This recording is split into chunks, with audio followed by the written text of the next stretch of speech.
Cricket जो world कप हुजे भी भारत जड़े मुल्क में यो ईअं आहे जीअं फुटबॉल जो आलमी कप ब्राज़ील में थी रहियो हुजे। छाकाणि त ॿिन्ही मुल्कनि जो अवाम इन्हनि रांदुनि जो दीवानो आहे ऐं जॾहिं बि हिते को वॾो इवेंट थींदो आहे त शौक़ीननि तरफ़ां अॻुवाट कई वरियनि जो इंतज़ार कयो वेंदो आहे ऐं मैचुनि जे शेड्यूल खां वेंदे टिकटुनि जी ख़रीदारीअ ताईं सभु ॻाल्हियूं अहम मौज़ू बणिजी वेंदियूं आहिनि। भारत में थींदड़ वनडे वर्ल्ड कप जे हवाले सां सूरत हाल बिल्कुलु मुख़्तलिफ़ हुई ऐं ICC तरफ़ां मेगा इवेंट जे शेड्यूल जे ऐलान में लगातार देर थी रही हुई। इन दौरान मशहूर क्रिकेट वेबसाइट क्रिकइन्फो जी रिपोर्ट शाया कई जंहिं केतिरनि ई सवालनि खे जनम ॾिनो। रिपोर्ट में इहा दावा कई वई हुई त पाकिस्तान तरफ़ां ICC खे ऑस्ट्रेलिया ऐं अफगानिस्तान ख़िलाफ़ मैचुनि जे शेड्यूल में फेरफार जी दरख़्वास्त कई वई हुई ऐं दरख़्वास्त मंज़ूर थियण जी सूरत में पाकिस्तान ॿिन्ही मैचुनि में फेवरेट बणिजी वेंदो। अहिड़ी ख़बर साम्हूं अचण बाद PCB मुकमल ख़ामोशी इख्तियार कई जॾहिं सोशल मीडिया ते पाकिस्तान क्रिकेट बोर्ड खे छिती तनक़ीद जो निशानो बणायो वियो। पर ICC तरफ़ां वर्ल्ड कप जे ऐलानियल शेड्यूल में पाकिस्तान जूं अफगानिस्तान ऐं ऑस्ट्रेलिया ख़िलाफ़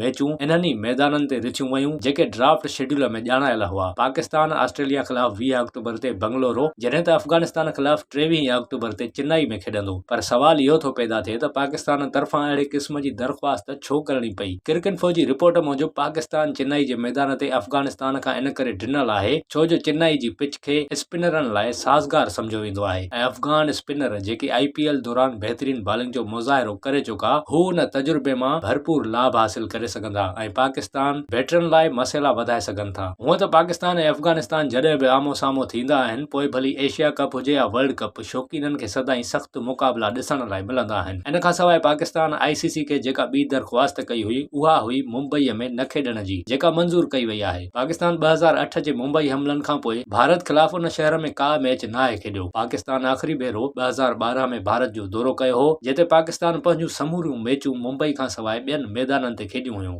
पाकिस्तान क्रिकेट बोर्ड जी मुंबई में न खेॾण जी दरख़्वास्त जो ज़ाहिरी सबबु त इहो ई नज़र अची रहियो आहे त भारतीय हुकूमत पाकिस्तान मथां मुंबई हमलनि में मुबैना मुलविस हुजण समेत हमलनि जी रिथाबंदी जहिड़ा इल्ज़ाम मढ़े चुकी आहे। तंहिं करे पाकिस्तान कंहिं अणवणंदड़ वाक़े खां बचण लाइ उते खेॾण खां इनकार कंदो रहियो आहे। वनडे वर्ल्ड कप में पाकिस्तान भारत जे जिन 5 शहरनि में पंहिंजूं मैचूं खेॾंदो उन्हनि में हैदराबाद, अहमदाबाद, बंगलुरु, कोलकाता ऐं चेन्नई शामिल आहिनि। जेकॾहिं पाकिस्तान मेगा इवेंट जे सेमीफाइनल लाइ क्वालीफाई कयो त इहो मुक़ाबिलो बि हर सूरत में कोलकाता में थींदो।